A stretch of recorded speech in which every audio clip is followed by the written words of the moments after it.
Pandemi COVID-19 ternyata memiliki banyak efek, bukan hanya krisis kesehatan, namun juga tekanan ekonomi. Kok bisa tekanan ekonomi?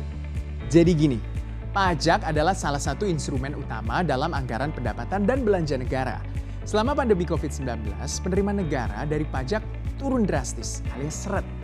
Realisasi perpajakan tahun 2020 misalnya mencapai 1.405 triliun rupiah atau terkontraksi 21,4% dibandingkan dengan realisasi tahun 2019 dengan capaian 91,5% dari target tahun 2020. Anjloknya penerimaan negara dari sisi perpajakan ini sangat wajar sih. Pertama, perusahaan banyak yang tutup, PHK, ditambah lagi pemerintah banyak kasih relaksasi pajak. Udah penerimaan negara dari pajak berkurang, pemerintah juga harus putar kepala nih untuk membiayai lonjakan belanja negara. Untuk program pemulihan ekonomi nasional tahun 2021 ini saja, pemerintah itu menganggarkan 744,77 triliun rupiah. Jumlah ini naik loh dari pagu awal yang hanya mencapai 699,43 triliun rupiah. Pasti bertanya-tanya kan, buat apa aja nih dana sebanyak itu? Kok aku nggak kecipratan? Realisasi PEN tersebut digunakan untuk membiayai hal-hal ini, mulai dari bidang kesehatan, insentif nakes, ada perlindungan sosial, subsidi listrik, sampai uang kerohiman ditanggung negara. Pertanyaannya, dari mana dana untuk membiayai itu semua? Sementara pendapatan negara masih tertekan. Jawabannya adalah utang. Karena berdasarkan realisasi pendapatan dan belanja negara, defisit anggaran sampai dengan akhir Juli 2021 mencapai 336,88 triliun rupiah atau sekitar 2,04% dari PDB.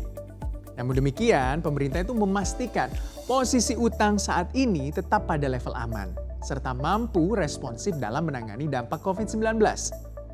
Maka disusunlah strategi pembiayaan APBN yang mengatur sumber-sumber pembiayaan. Salah satunya melalui optimalisasi pembiayaan non-utang, termasuk pemanfaatan SAL. Sumber pembiayaan dari pengadaan utang masih didominasi penerbitan SBN, sedangkan untuk instrumen pinjaman sebagai pelengkap. Pengadaan utang oleh pemerintah dilakukan secara terukur dan terperinci. Untuk penerbitan SBN diprioritaskan penerbitan SBN dalam negeri dengan mata uang rupiah, sedangkan SBN dengan valuta asing diterbitkan dengan memperhatikan kondisi pasar keuangan internasional. Sumber pembiayaan lain yaitu melalui kebijakan extraordinary dalam kerangka kerjasama antara pemerintah dan Bank Indonesia. Dalam mengelola pembiayaan melalui utang, pemerintah memperhitungkan dan melakukan mitigasi risiko. Pemerintah juga menyiapkan strategi dalam menghadapi volatilitas pasar keuangan, serta tetap menjaga batas aman utang pemerintah. Begitu. Jadi dalam berutang, pemerintah nggak sembarangan, apalagi menggunakannya dengan tidak produktif. Utang yang dikelola sudah melalui perhitungan dan juga perencanaan yang cermat. Nggak foya-foya kok.